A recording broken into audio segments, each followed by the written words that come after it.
And Lynn heard me out, and she's like, we really don't have the budget for that. And I don't think that's the movie I want to make. I'm like, oh, I think you're missing an opportunity. Actually, the Earth with things inside, it's big now. Stranger Things is all based on that.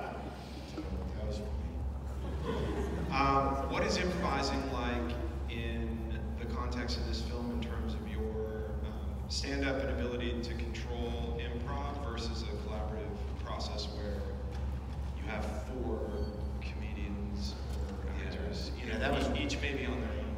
I can definitely improvise, because I write most of my stand-up material in real time on stage. That's how I evolve it. I don't write jokes down.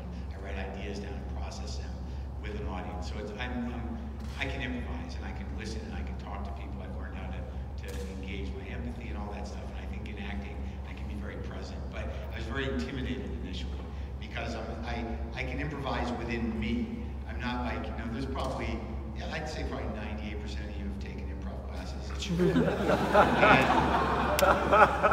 Like I have no experience with that sort of long form, herald shit. I'm not the kind of guy that you can give a hat to and go like, be the guy who wears this hat. Oh, look at me. I can't do that. I'm intimidated and I'm jealous of people that can do that. And most of the people on that set could do that. And so initially, when they were all going at it and building these nice broad characters and really locking in and riffing out, like after the first day of shooting, I went up to Sheldon and I'm like, this ain't gonna fucking work. You gotta ground these people. They've got, I can't just be in there watching them have these improv battles. And they weren't doing it too bad, but I think she took it to heart. But ultimately, most of them are not like Chicago style. They all do that, but they're all like serious actors. But I knew that if I wasn't careful, I would I didn't want to just end up the straight man in an army of clowns. So what I sort of had to do, and it was kind of interesting, is kind of find my places, and there was moments where I got more comfortable with it. Is it a solitary process though, or are you, do you check out at some point? You're like, whatever, here he goes. No, because it was fucking hilarious. Were you fighting for your? No, I stopped fighting because I realized that the frustration of me, feeling, oh, fuck, was great for the character. So like when I'm fed up, I might genuinely be fed up. But there's so much. I never fought it because it was hilarious. There's like an hour of Hotjaws walking into that room. With that gun to make us dance. There's literally an hour. And every time he opened the door with the gun, we didn't know what the fuck he was going to do. And there's things where we can't stop laughing. That song that Jillian sang, that went on for like 10 minutes. And it was like ridiculous.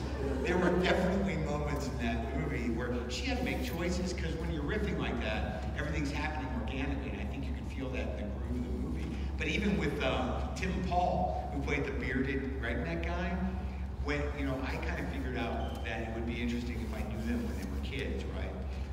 And that was a great element to humanize those characters, so you can get that collaboration going. But that scene went on for longer, and it just kept getting like. There was one point where I said to Tim, I thought you were a Down syndrome kid. He's like, no, it was a thyroid problem, and I got over it. There was just such great stuff in there, but it didn't honor the story, and Lynn was pretty dead set on a 90-minute film because she thinks that comedy should be only 90 minutes. I think that's reasonable. Were you involved in editing at all, or do you let it go? No, I had nothing to do with that, and I had little faith that it would come together as a film. But Lynn's sort of a genius, and as are you, because I've worked with you in the same way, that people who do this well, who improvise, have improvisers do movies, you do have, Lynn had like a kind of script treatment, a script bit, she calls it, with bits and pieces of dialogue. But do you remember how long it was? I think it was like 50 pages. But it was just story, so you riff and you improvise, but there are times where you do a great scene, that goes on for a nice long chunk and everyone's connected, and she'll walk up after she says cut, and she's like, I have to stop you, it was great, but you didn't say the one thing we need to get to the next scene. And then you have like 5 people going, God, fuck. And then you have to riff it through again. But I think not unlike you, the gift of being able to do a movie like this is that you're editing in real time in your head. You know, you get the minimal amount of coverage, but you know how it's going to work together as a film when you're doing it. And as Lynn said, the first cut was like 2.5 hours long. She had to get it down to 90. So she really had to get in there. And I think for a movie like this to really take shape, story-wise, it all happens in editing, which I imagine is your experience too with easy movies. Yeah, that becomes the writing process after. Right. Yeah, because like that scene in the back of the truck, all that said on the script was that they get to know each other in the truck. That was it. And then it turns into that business. Yeah. Do you like that bit of narrative? They get to know each other, or do you prefer it if it's a little more fleshed out? Is it exciting for you to tackle a scene like that with such little? Yeah, because like, you know, when I'm doing that, like I'm really bad. Like there's a lot of things about acting that, you know, just on practical level, on the work of acting level, it's that like I'm bad with scripts, man. You know, like you shoot stuff out of sequence, you know, and like I don't know. I'm kind of coming in with a similar energy, so I really have to have directors go like, okay, you know, before this scene you killed the man, so don't be happy. You know, like I need notes like that, like, you know, what happened right before this, so I can somehow get into that place.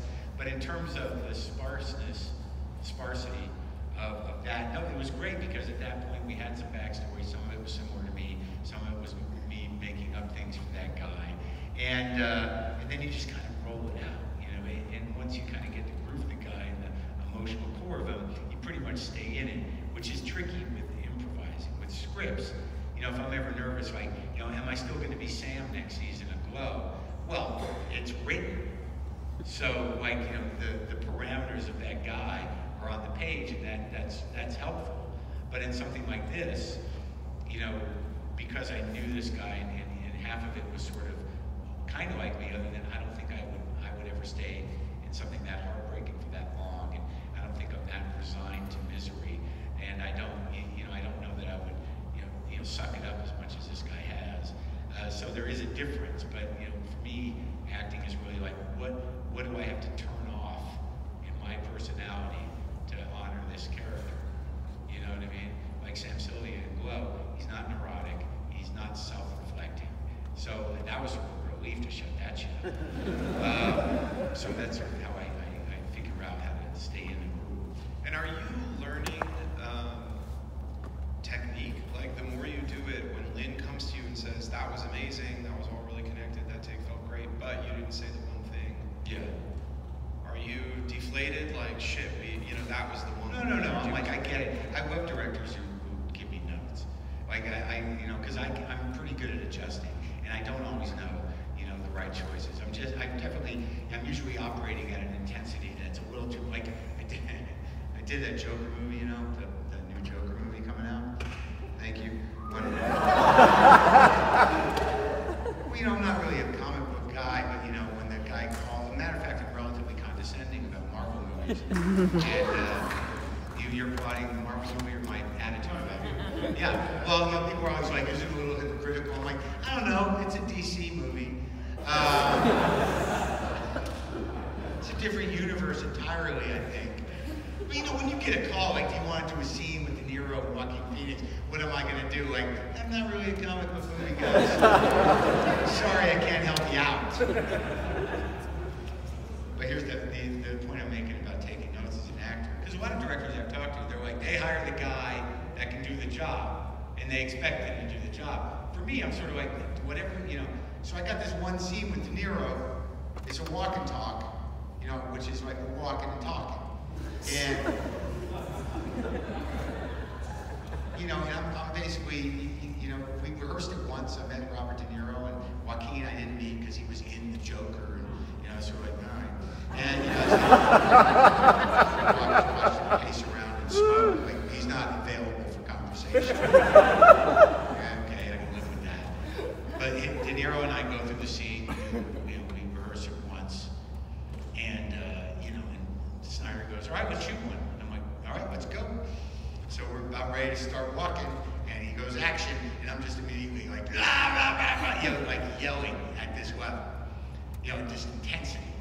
And we do the scene. I think it's okay. You know, I've been sitting around for 4 hours in someone else's clothes, waiting for this moment. So I'm already worked up. So he says, cut. And I'm standing there and I just watched De Niro walk over to Todd, the director. They talk and then De Niro walks away. And then Todd starts walking towards me. And he comes up to me and goes, you're coming in a little hot. I mean, you know, Bob's your boss, so, you know, and I'm like, great, no problem, thank you, no more yelling, got it. So.